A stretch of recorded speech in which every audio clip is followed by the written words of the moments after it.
When Donald Trump mocked Barack Obama's Harvard law degree, the room erupted in laughter, but what happened next silenced the crowd and left Trump struggling to regain his footing.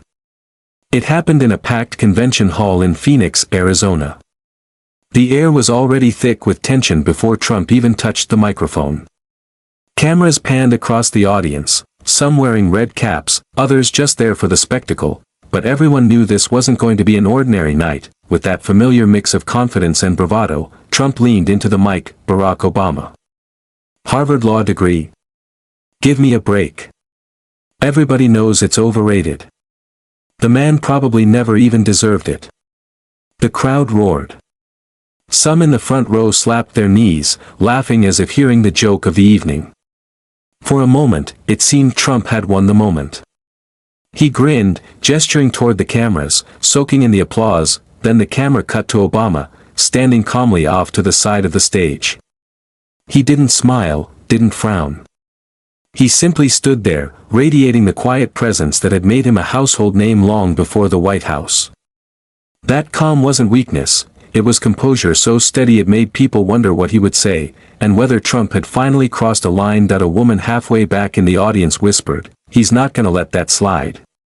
Her friend leaned in, eyes fixed on Obama. "Watch. He's about to handle him." The laughter tapered off, replaced by murmurs. Even some of Trump's base seemed curious. The atmosphere in the Phoenix hall felt charged, no longer lighthearted.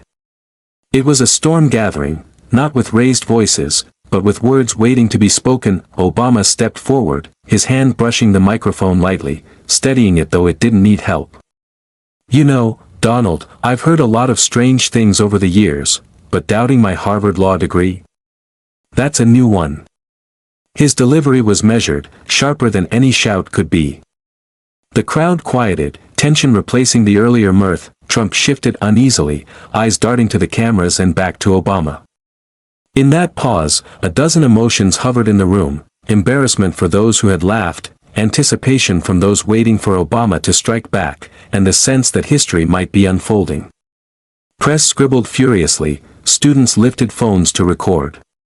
"This is gonna blow up," one muttered. Obama continued, conversational yet cutting. "I worked hard for that degree. I didn't buy it. I didn't pretend to earn it. I studied, I taught, I spent nights in the library while most people were asleep. And if you think that's something to laugh at, well, that says a lot more about you than it does about me." Gasps scattered through the audience. Trump raised his eyebrows, forced a chuckle, trying to wave it off. But the energy had shifted. The laughter from moments earlier now felt hollow. People leaned forward, eager to see what would happen next. Moderators glanced nervously between the two men, realizing this wasn't just another jab, it was a confrontation between bluster and discipline, noise and substance. A man in a faded University of Michigan sweatshirt whispered to his wife, "He's shutting him down," without even raising his voice. She nodded, gripping the edge of her chair. Obama let the silence sit, then stepped back, folding his hands. He didn't need to fill the space. The audience was already buzzing. Cameras zoomed in on Trump's face, jaw tight, searching for a comeback, but the usual rhythm wasn't landing. The laugh had evaporated. The tension in the Phoenix hall wasn't about volume anymore, it was about weight. Obama wasn't done, and the real shift was happening. The audience started listening differently, waiting. For a few seconds after Obama's reply, the hall felt transformed. There were coughs, whispers, the shuffling of feet. But it was the kind of silence that comes when thousands collectively realize they're watching something important. Trump adjusted his jacket, straightened his tie, tried to reclaim the room. "Oh, come on," he said, shaking his head. "We all know people get pushed through Harvard all the time. Political connections, you know how it works."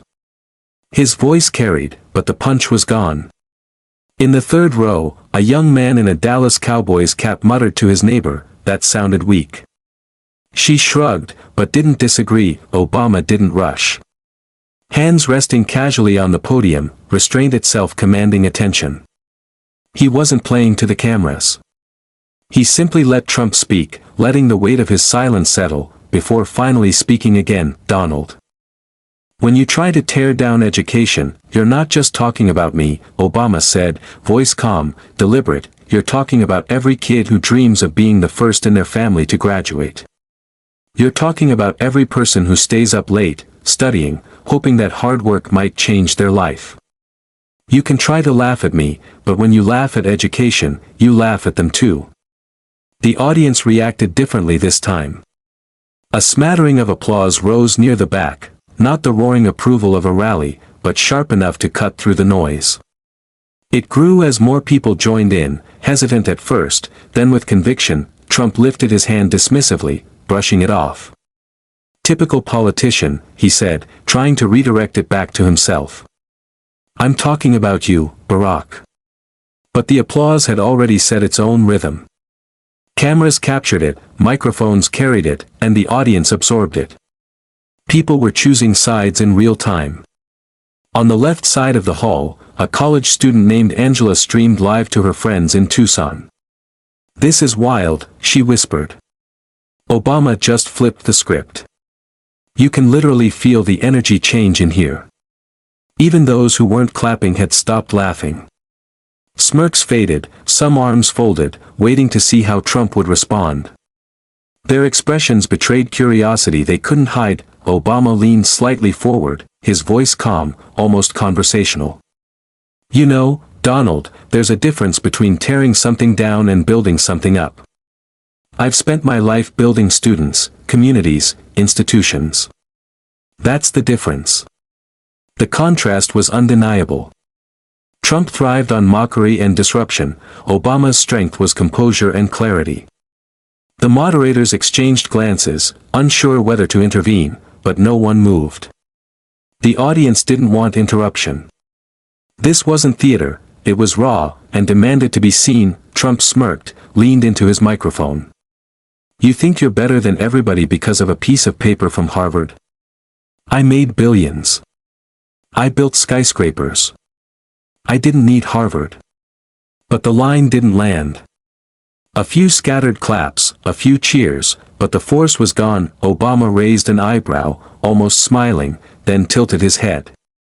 "Donald, nobody here is impressed by how many buildings you put your name on. They care about who you've helped, who you've lifted up. And on that measure, maybe that's why we see things differently." The words hit steady, like a hammer, blow after blow dismantling Trump's attack. A group of teachers near the middle section applauded, briefly standing, then sitting. Someone shouted, "Tell him." Not mockery, but relief. In the press section, keyboards clicked furiously, headlines already forming. "Obama defends education in Phoenix showdown." Trump tried again, but the moment was slipping away. Another joke fell flat. The audience was no longer fully his. The memory of that first burst of laughter, mocking Obama's degree, now felt awkward. People glanced around, aware the cameras might have caught them laughing, and shifted in their seats. Obama didn't need to rub it in. He stood calm, letting the weight of his words settle. The real suspense was just beginning. He hadn't even truly fired back yet. The pause after Trump's last line stretched, uncomfortable. Cameras lingered on Obama's face. He didn't flinch. He didn't roll his eyes.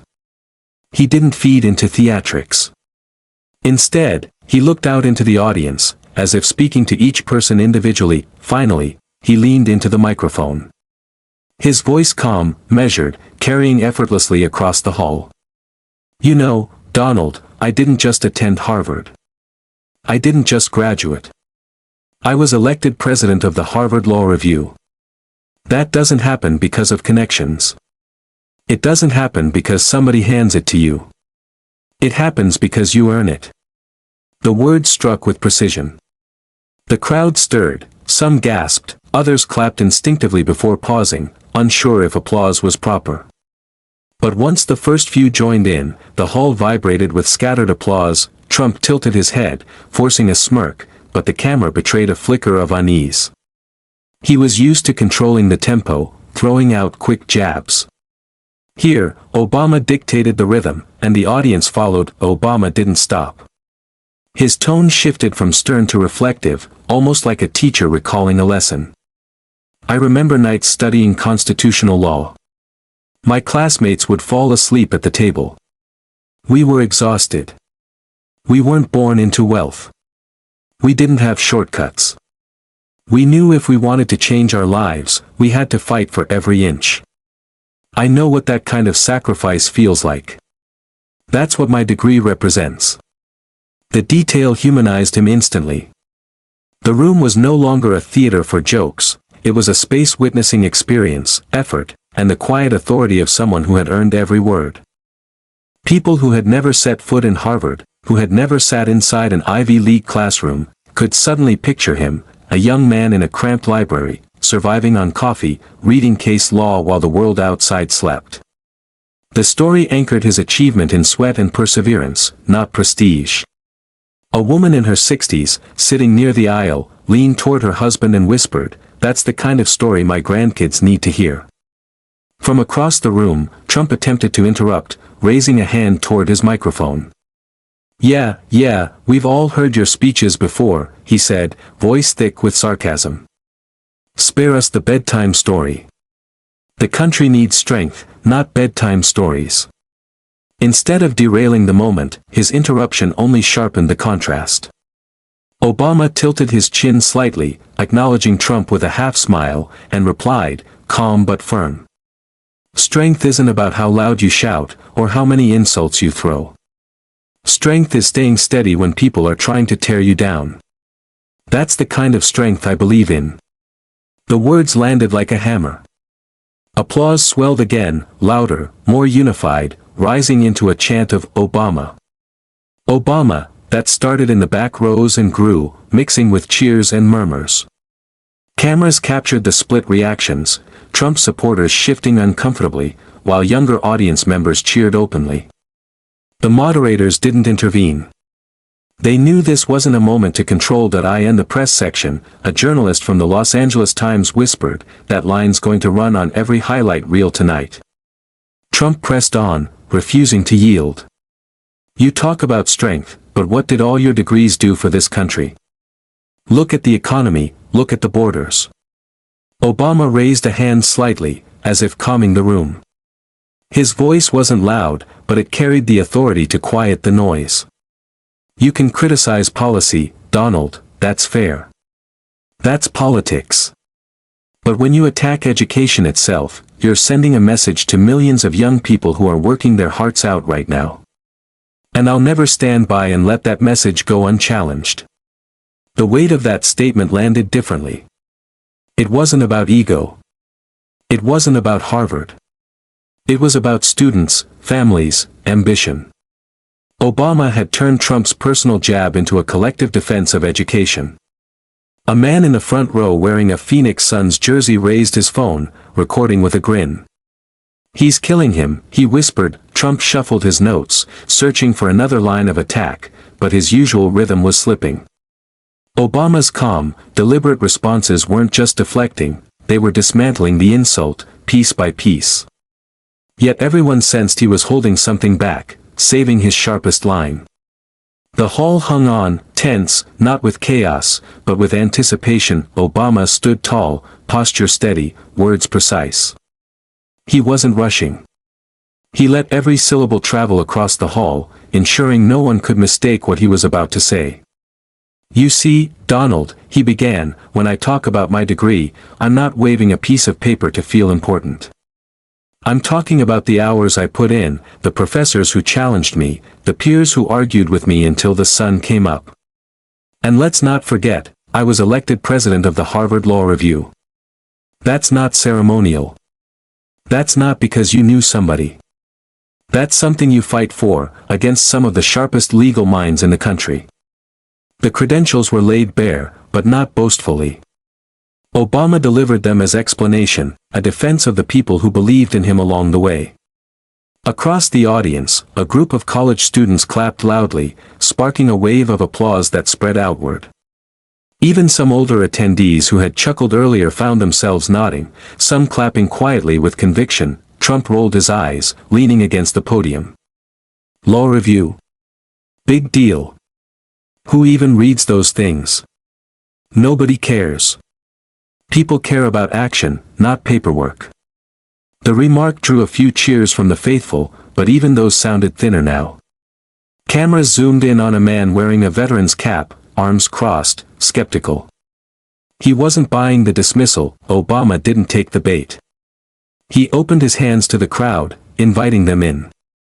Do you know why the Harvard Law Review matters? Because it's where arguments are sharpened. Where people learn to test ideas, to defend them with facts, not just volume.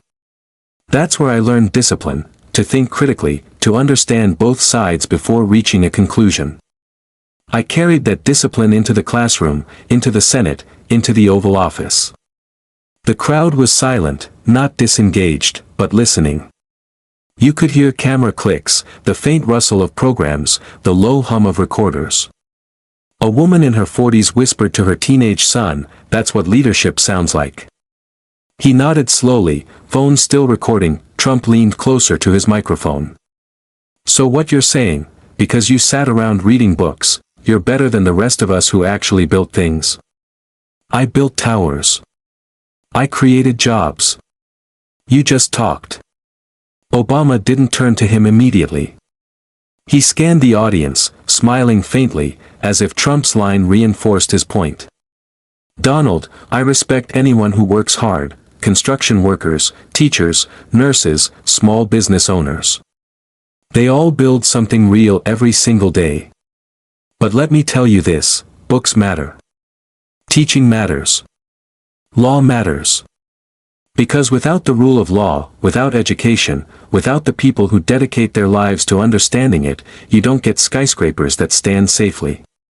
You don't get contracts that mean anything. You don't get a functioning democracy. The applause that followed was the loudest yet. Some stood. A ripple of cheers spread from the center outward, purposeful, deliberate. The audience wasn't just responding to words, they were responding to something larger than a soundbite. Trump chuckled, shaking his head, but the smile looked strained. He tapped his notes, muttering into the microphone. "Oh, give me a break." From the back of the hall, a man shouted, "Let him speak." The audience laughed, but not the kind of laughter that lifted Trump. This was the laughter aimed at him, a subtle sign that control was slipping from his hands. Obama turned back, finally addressing Trump directly. "Donald, the difference between us is simple. You measure success by what you can put your name on. I measure it by how many people you can help stand on their own."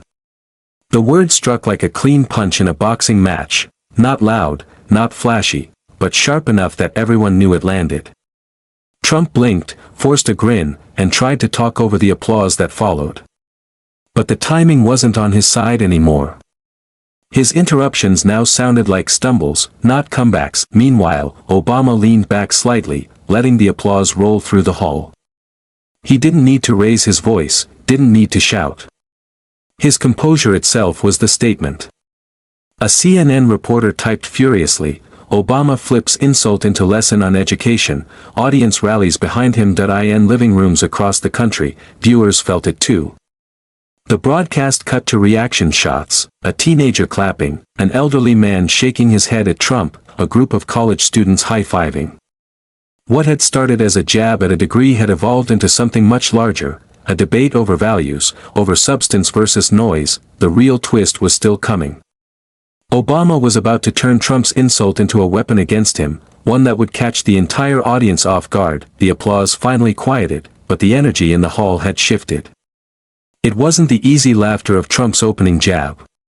The crowd was awake in a new way, tuned into Obama's calm authority, waiting for the next move. Trump, never comfortable with silence that didn't serve him, leaned toward his mic. "Look, folks, you know me. I built buildings. I created jobs.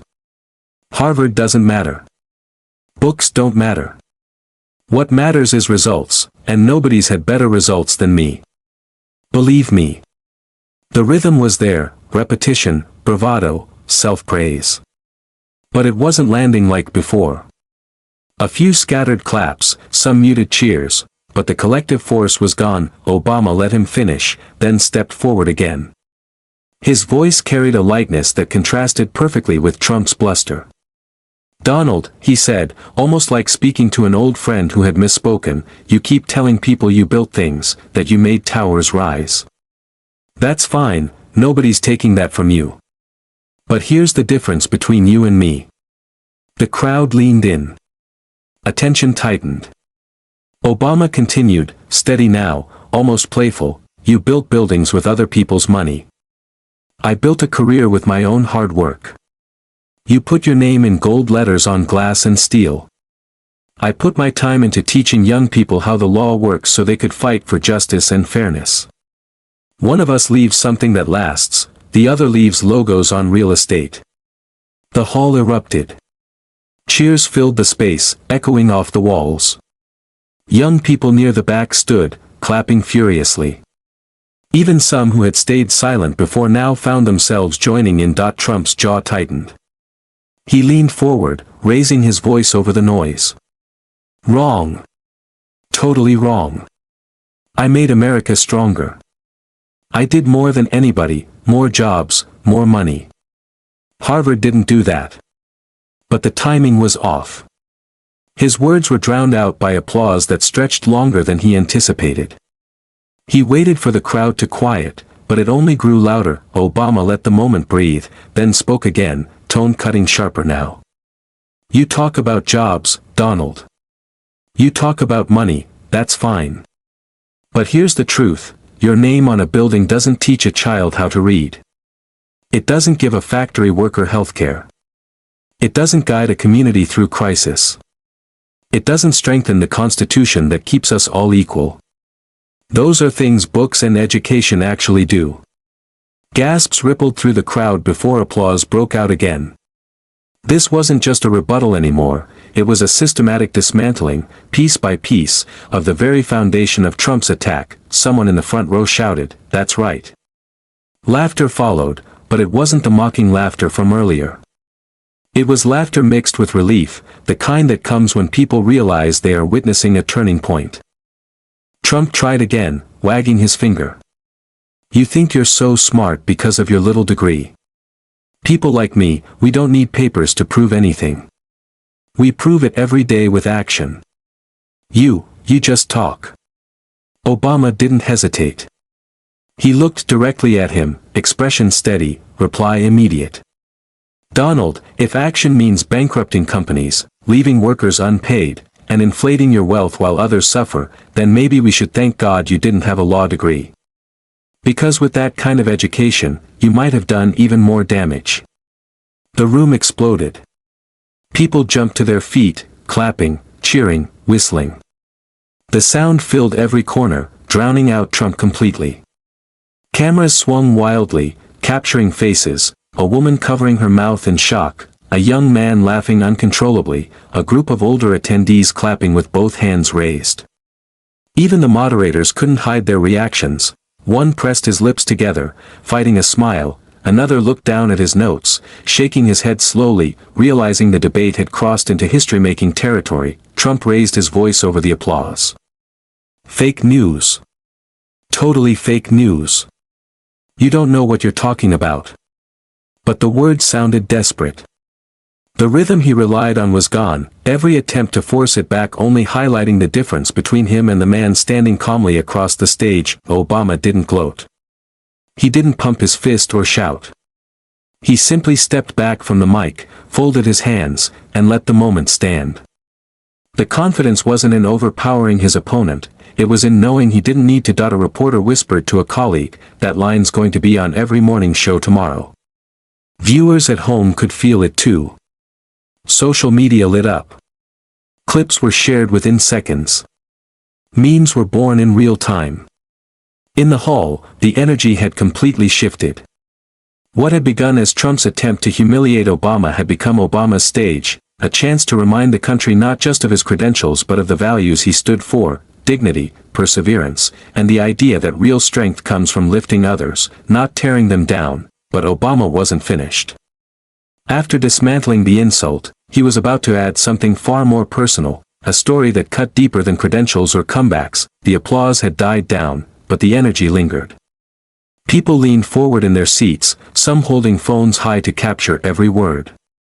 Trump shifted his weight, visibly unsettled, his usual confidence chipped away by the wave of support Obama had drawn. Obama looked out at the audience, then back at Trump. His voice was calm, almost conversational.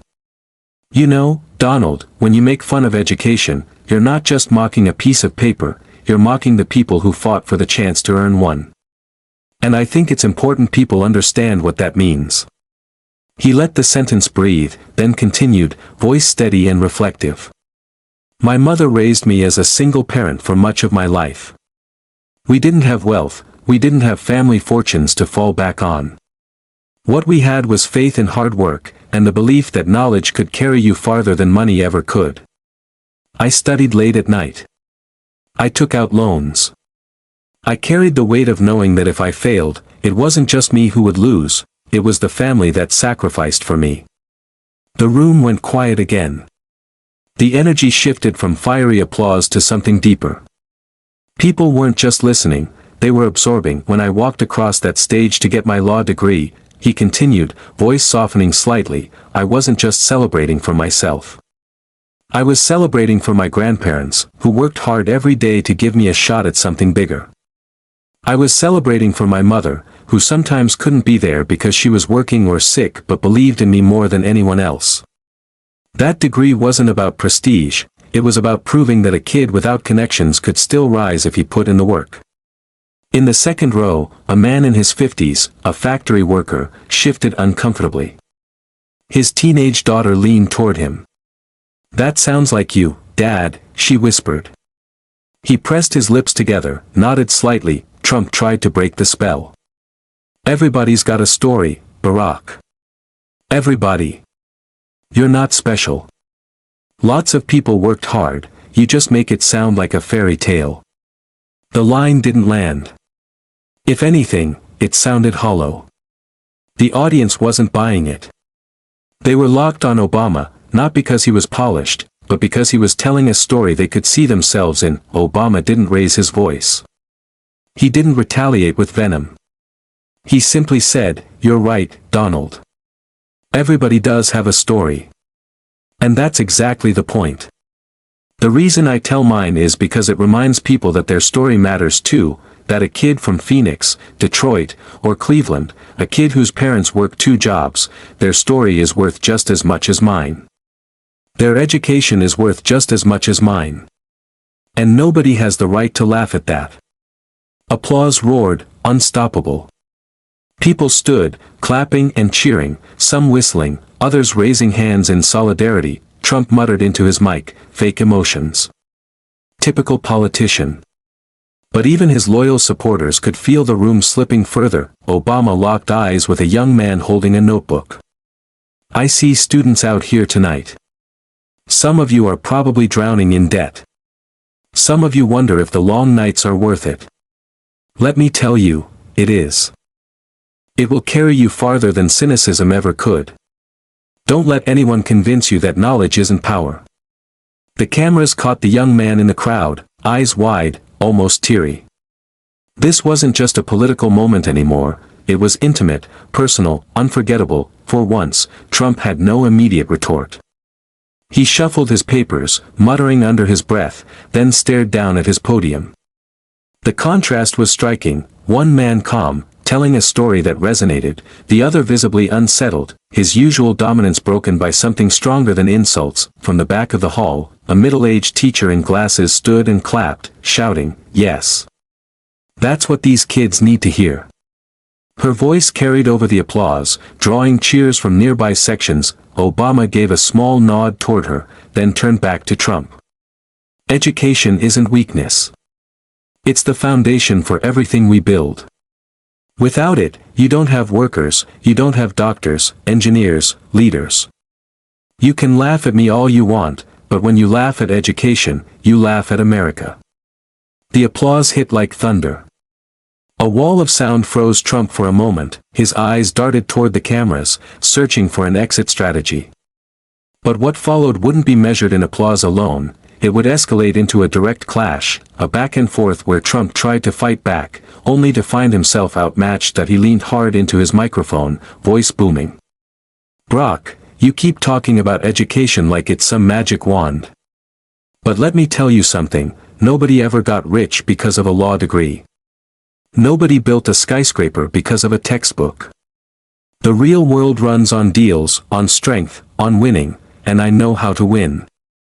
His loyal supporters in the front cheered, clapping and chanting, but the energy didn't carry through the hall the way it normally did. Obama didn't flinch.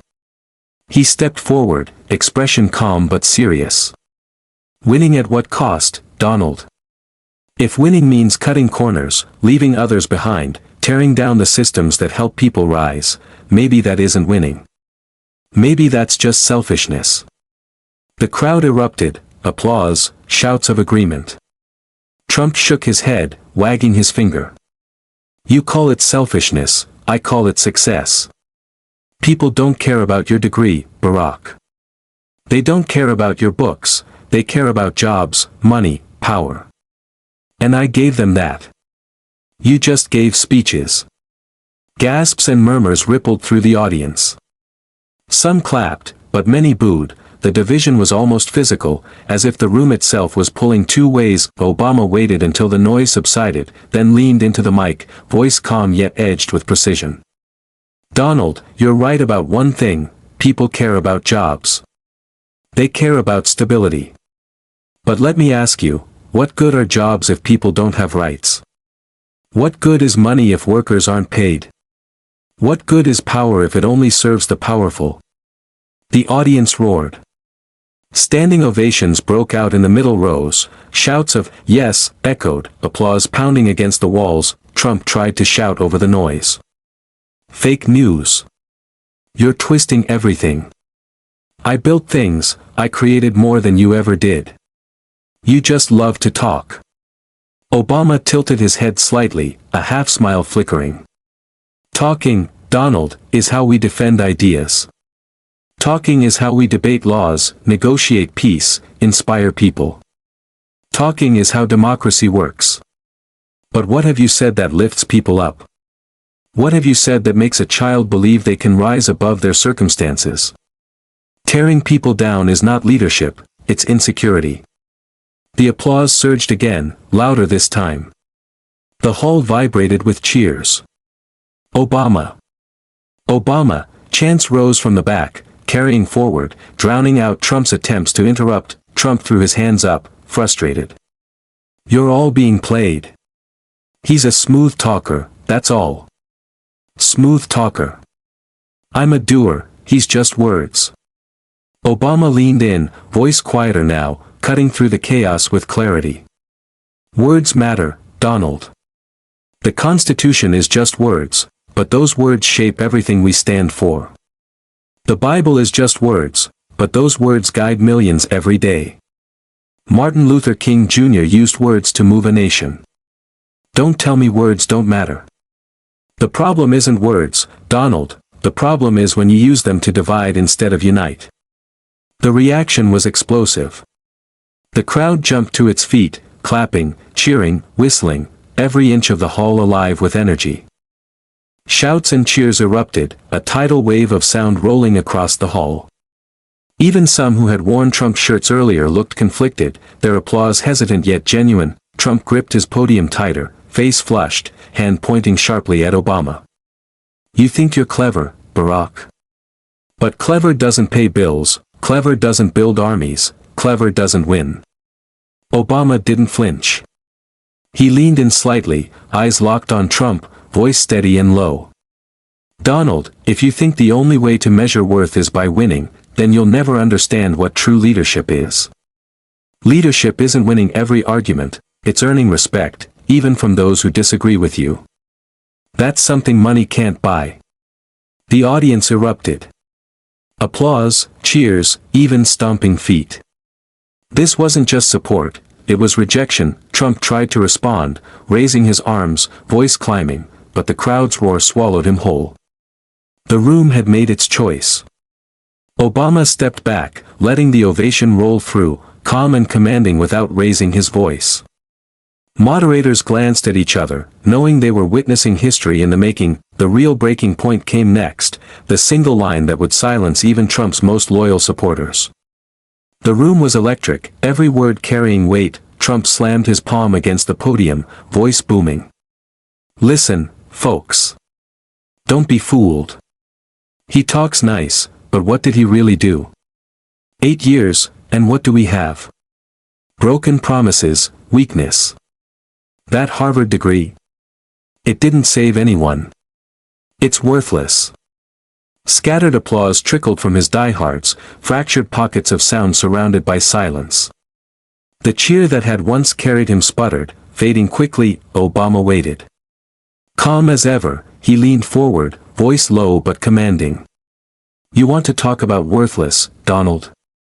Let's talk about bankruptcy, not once, not twice, but multiple times. Families lost jobs. Contractors went unpaid.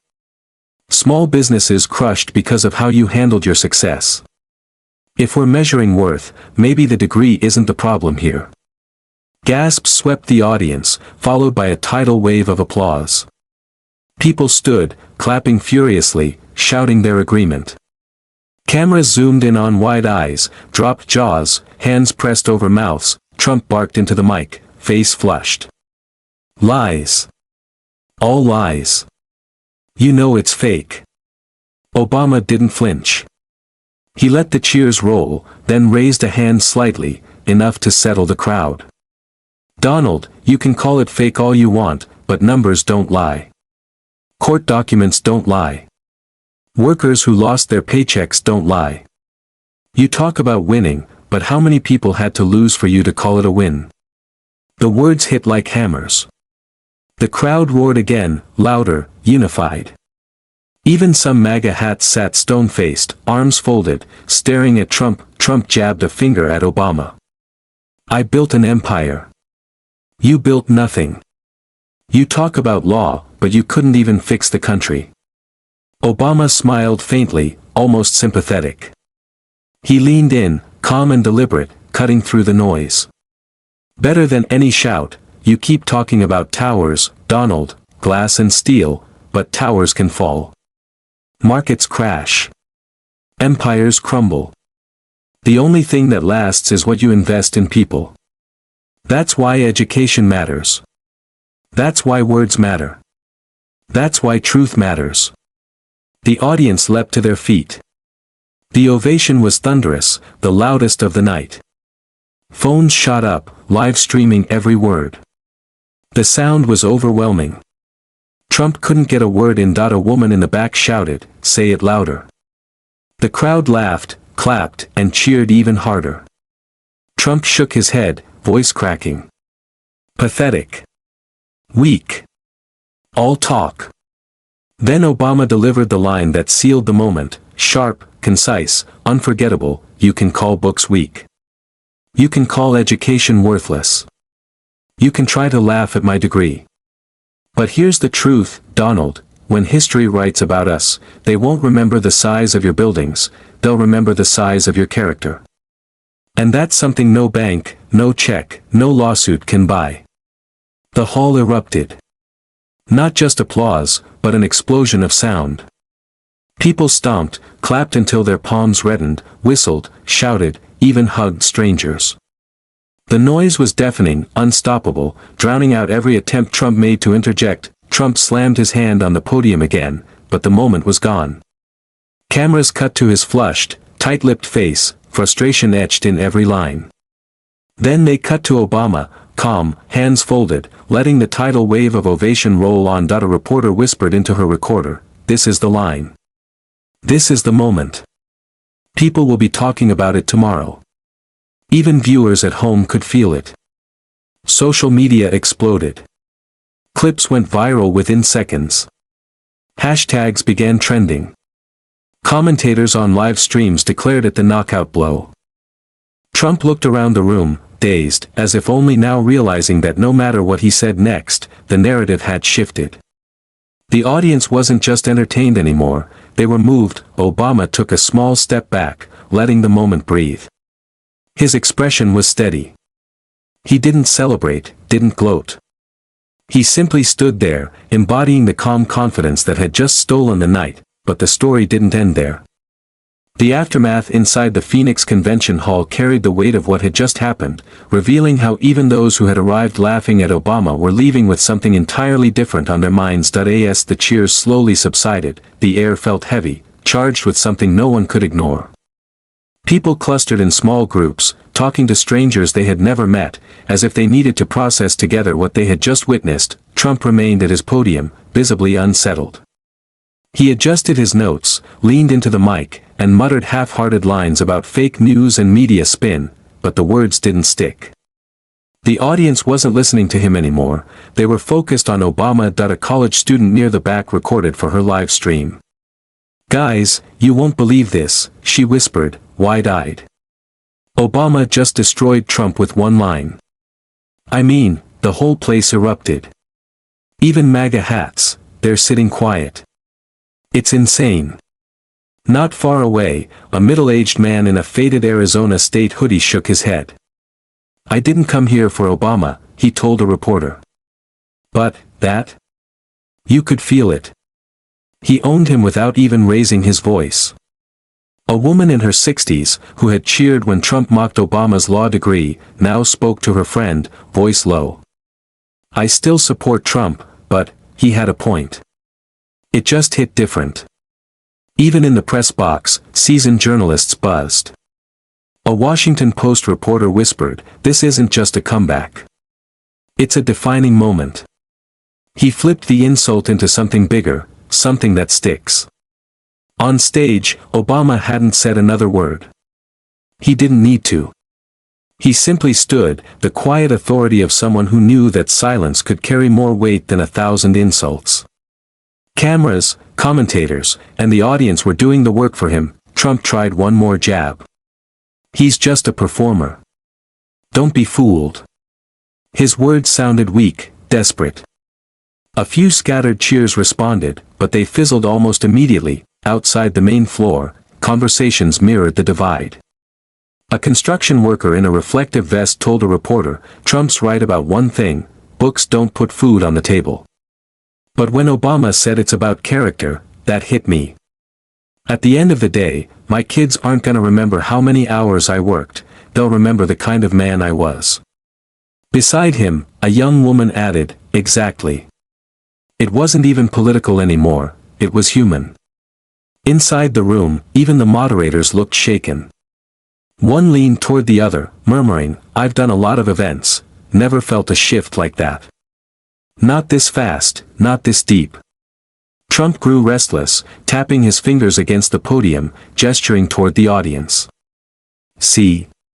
This is what happens when the media props someone up, they eat it up like candy. Weak candy.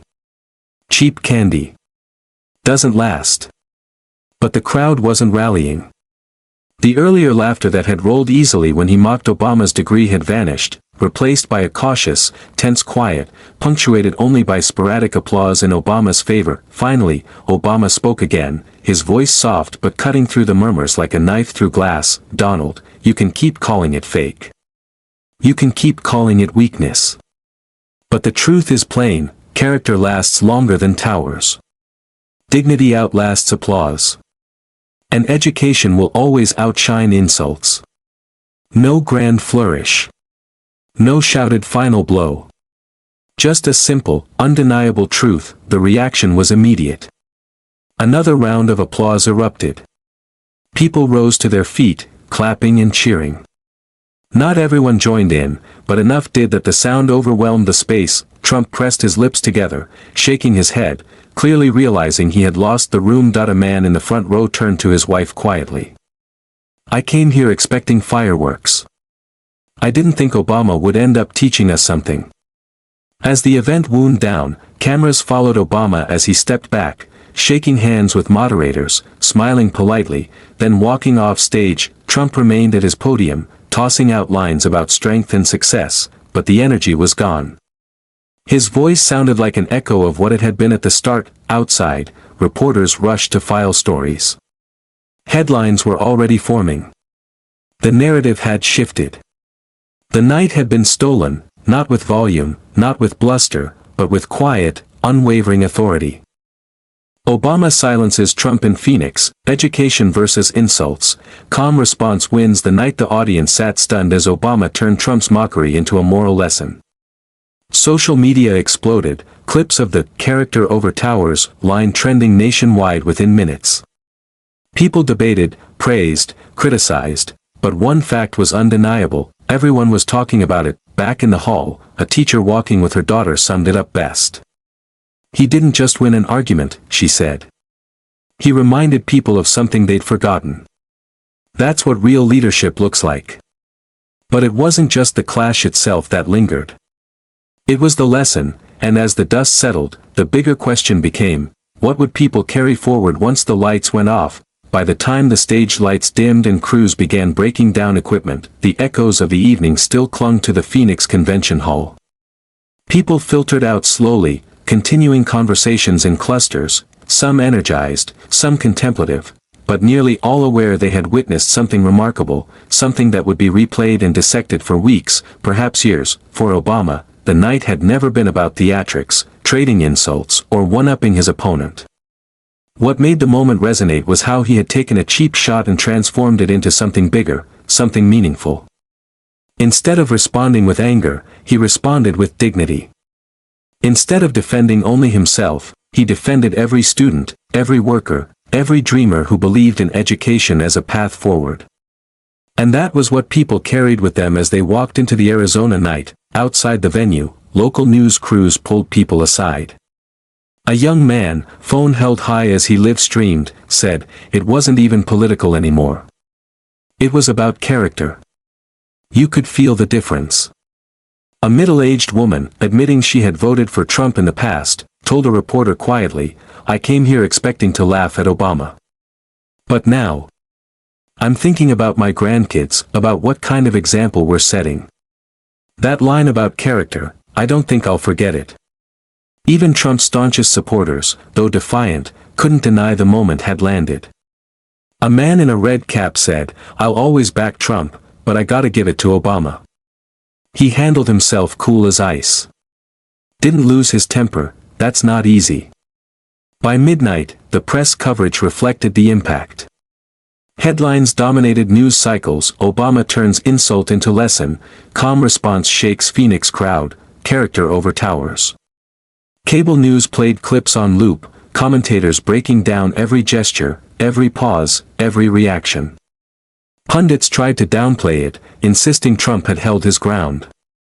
But the truth was visible: a crowd that had arrived laughing at Obama's expense ended the night applauding him. The moral was clear: strength isn't loudness, and success isn't measured in steel or gold. Strength is steadiness. Success is dignity. True leadership is knowing when to rise above mockery, not sink to it. Across living rooms in America, parents repeated Obama's words to their children. Teachers wrote them on whiteboards the next morning. Social media flooded with clips, celebrating not just the takedown of an insult, but the reminder that character endures. Trump had tried to make Obama's Harvard law degree a punchline. Instead, Obama had made it a platform, lifting millions who had ever felt underestimated, mocked, or dismissed.